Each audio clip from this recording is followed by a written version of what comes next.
Hello friends, मैं हूं आज़ाद सिंह। कैसे हैं आप लोग? उम्मीद है अच्छे होंगे और आपकी पढ़ाई भी अच्छी चल रही होगी। आज इस वीडियो में हम बात करने वाले हैं कि एसएससी सीजीएल के आखिरी के 15 दिन के आसपास बचे हुए हैं। तो इन आखिरी 15 दिन में आपको किन चीज़ों को प्रिकॉशन रखना है, किन चीज़ों को ध्यान में रख करके आपको तैयारी करनी है। छोटे छोटे पॉइंट होंगे लेकिन ये आपके एग्ज़ाम में काफ़ी फ़र्क डालते हैं। आपके क्वालिफिकेशन से लेकर के आपके डिस्क्वालिफिकेशन का अंतर ये बन सकता है। तो जो भी मैं पॉइंट बताऊंगा उनको आप ध्यान से सुनिएगा और उसको इम्प्लीमेंट करने की कोशिश करिएगा।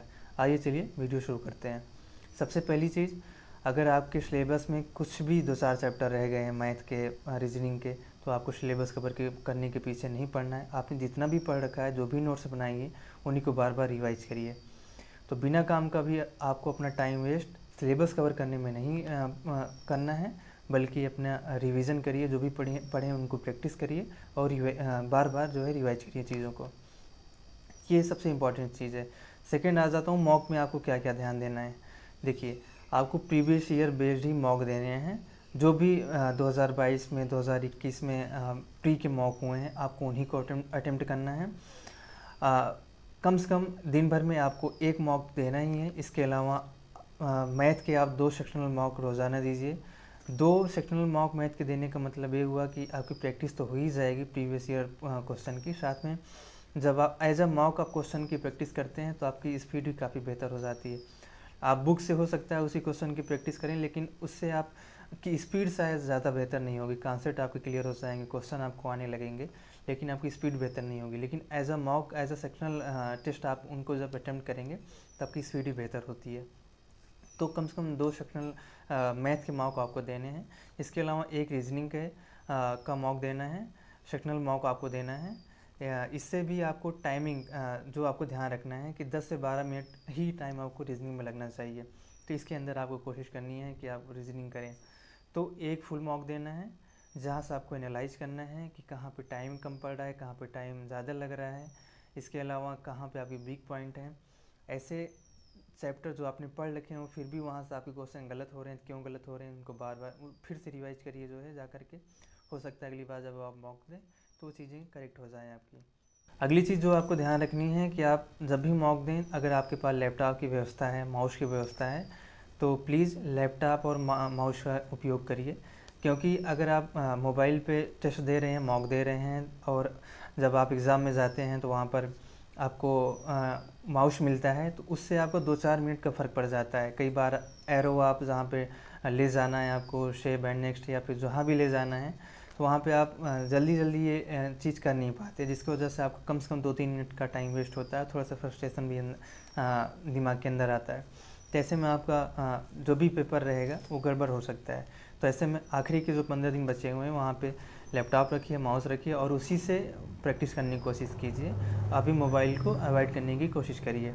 अगली चीज़ जो आपको ध्यान रखनी है कि आप जैसे मॉक दे रहे हैं तो उसमें बहुत डिफ़िकल्ट क्वेश्चन कोई आ गया तो उसके पीछे आपको नहीं पड़ जाना है कि इसको लगा लेते हैं, अगर डिफ़िकल्ट क्वेश्चन मेरे हो गए तो मेरा क्वालिफाई हो जाएगा प्री एग्ज़ाम। नहीं, कोई भी एग्ज़ाम हो वहाँ से 80 to 85% प्रीवियस ईयर बेस्ड आसान क्वेश्चन ही पूछे जाते हैं।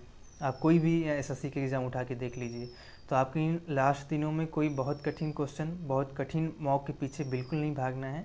इजी क्वेश्चन लगाइए, जो थोड़ा मॉडरेट लेवल के हों उनकी प्रैक्टिस करिए और ऐसे ही मॉक आपको अटेम्प्ट करने हैं। बिना काम का ऐसा मॉक आपको नहीं देना है जो बिल्कुल इरेलेवेंट हो और आपके मोटिवेशन के लिए खतरा हो। तो ऐसे में आपको सिंपल मॉक देना है जो आसान क्वेश्चन हो, मॉडरेट क्वेश्चन हो और बिना काम के हार्ड क्वेश्चन के पीछे नहीं भागना है। इजी क्वेश्चन सॉल्व करिए, उसी की प्रैक्टिस करिए, वही आपके एग्ज़ाम में आने वाला है। अगली चीज़ जो आपको ध्यान रखनी है कि कई सारे जोन के स्टेटस अभी आउट हो रहे हैं कि आपका एग्ज़ाम किस सिटी में और किस टाइमिंग पे है। तो मॉक उस टाइम पे देने की कोशिश करिए जिस टाइम पे आपके एग्ज़ाम हो। तो ऐसे में आपका दिमाग ज़्यादा एक्टिव रहेगा, जब आप एग्ज़ाम हॉल में जाएंगे थोड़ा सा प्रेशर ज़्यादा अच्छे से हैंडल कर पाएंगे।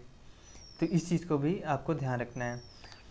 और जीके जीएस में लास्ट के कुछ दिनों में बड़ी कन्फ्यूज़न रहती है कि क्या चीज़ पढ़ा जाए, क्या चीज़ छोड़ा जाए, क्योंकि जीके जीएस बहुत ज़्यादा वास्ट है। लास्ट के 10-15 दिन में शायद 2-4 टॉपिक ही पढ़ पाएँ, वही कवर हो पाए, लेकिन इतना ज़्यादा वास्ट है तो उस चीज़ को रिवाइज कैसे करें। तो इसके लिए सबसे बढ़िया चीज़ होती है कि आप इम्पॉर्टेंट टॉपिक उठा लीजिए, सिर्फ उन्हीं को पढ़ डालिए। और इम्पॉर्टेंट टॉपिक के लिए मैं बताऊंगा, सिंपली क्रैक करके चैनल है, आप लोगों को पता होगा।